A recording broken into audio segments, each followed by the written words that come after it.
25-26 ఆర్థిక సంవత్సరానికి వ్యవసాయం మరియు అనుబంధ రంగాలకు 13,487 వేల కోట్ల రూపాయల కేటాయింపును ప్రతిపాదిస్తున్నాను.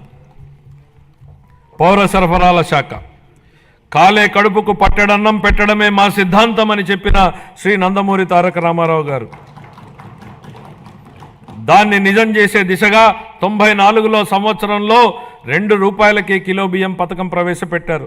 దేశం మొత్తం ఈ నమూనానే అనుకరించింది. మన రాష్ట్రంలో ప్రారంభమైన ఈ పథకం 3 దశాబ్దాల తర్వాత జాతీయ ఆహార భద్రతా చట్టం 2013 రూపకల్పనకు ఆధారమైంది. ప్రజా పంపిణీ వ్యవస్థ ద్వారా పేదలకు నాణ్యమైన బియ్యాన్ని మా ప్రభుత్వం సరఫరా చేస్తోంది. వచ్చే విద్యా సంవత్సరం నుండి మధ్యాహ్న భోజనం కింద ప్రభుత్వ పాఠశాలలకు మరియు సాంఘిక సంక్షేమ వసతి గృహాలకు ప్రత్యేకంగా ప్యాక్ చేయబడిన నాణ్యమైన బియ్యం సరఫరా చేయబడుతుందని గౌరవ సభకు తెలియజేస్తున్నాను. గత ప్రభుత్వం నిర్లక్ష్యం చేసిన ధాన్య సేకరణ ప్రక్రియను మా ప్రభుత్వం మెరుగుపరిచింది. వ్యవసాయ రాబడిలో వరి కొనుగోళ్లకు ఇచ్చే మద్దతు ధర ముఖ్యమైనది అని మనందరికీ తెలుసు. 2024 ఖరీఫ్ కాలానికి గాను 5.50 లక్షల మంది రైతులకు 32.7 లక్షల మెట్రిక్ టన్నుల ధాన్యం కొనుగోళ్లకు గాను మా ప్రభుత్వం 7,564 కోట్ల రూపాయలను 48 గంటల్లోనే చెల్లించడం జరిగిందని గౌరవ సభకు తెలియజేస్తున్నాను. వాస్తవానికి 90% మంది రైతులకు 24 గంటల్లోనే చెల్లింపులు జరిగాయి.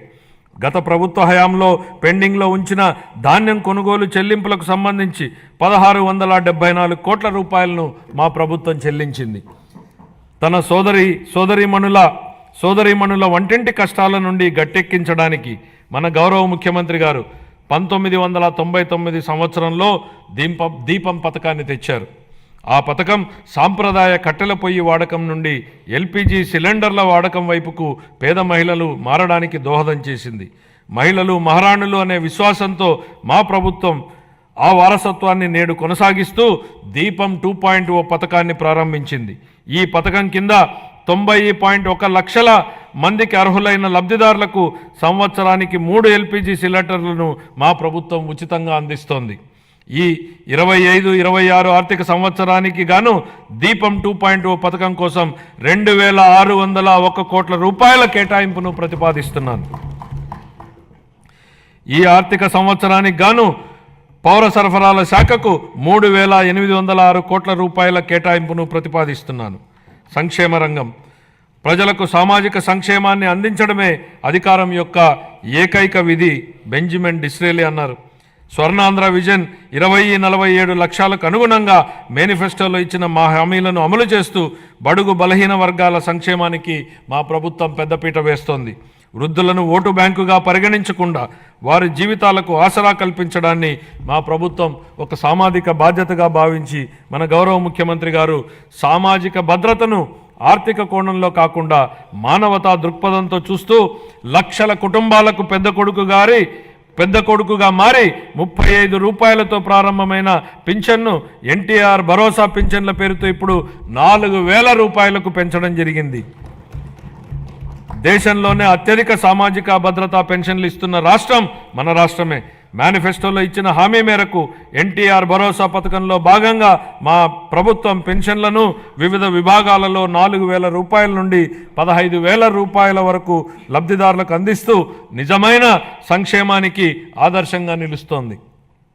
షెడ్యూల్ కులాలు మరియు తెగల విద్యార్థులకు విద్యా సామాజిక భద్రత మరియు ఆర్థిక సాధికారతలపై మా ప్రభుత్వం దృష్టి సారించి వారి కోసం ప్రీ మెట్రిక్ పోస్ట్ మెట్రిక్ ఉపకార వేతనాలను అందిస్తోంది.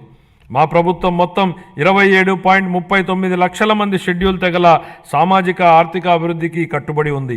దీనిలో 4.93 లక్షల మంది బలహీన గిరిజనులకు మా ప్రభుత్వం ఐటీడీఏ ప్రాంతంలోని గిరిజనుల విద్య, వైద్యం, మౌలిక సదుపాయాలు, జీవనోపాధి, నైపుణ్యాభివృద్ధి, స్వయం ఉపాధి వంటి వివిధ రంగాలలో సంక్షేమం మరియు అభివృద్ధి కార్యక్రమాలను అమలు చేయడం ద్వారా వారి ఉన్నతికి దోహదపడుతోంది. ఇమాంలు, మౌజన్లు గౌరవ వేతనంగా ఇవ్వవలసిన 90 కోట్ల రూపాయలను 1 సంవత్సరం పాటు గత ప్రభుత్వం చెల్లించలేదు. మా ప్రభుత్వం వచ్చిన తర్వాత వారికి గౌరవ వేతనాన్ని 15,000 రూపాయల చొప్పున చెల్లించాం. నిర్వీర్యమైన వక్ఫ్ బోర్డుని పునరుద్ధరించాం. మద్యం లైసెన్సుల్లో 10% కల్లు గీత కార్మికులకు కేటాయించడం జరిగింది. ధూపదీప నైవేద్యాలకు 10,000 మరియు అర్చకులకు కనీస గౌరవ వేతనాన్ని 15,000కు పెంచాం. ఇంతేకాకుండా పేదలపై భారాన్ని తగ్గించడానికి దారిద్ర్య రేఖకు దిగువనున్న ఎస్సీ ఎస్టీ కుటుంబాలకు నెలకు 200 యూనిట్ల ఉచిత విద్యుత్తును మా ప్రభుత్వం అందిస్తోంది.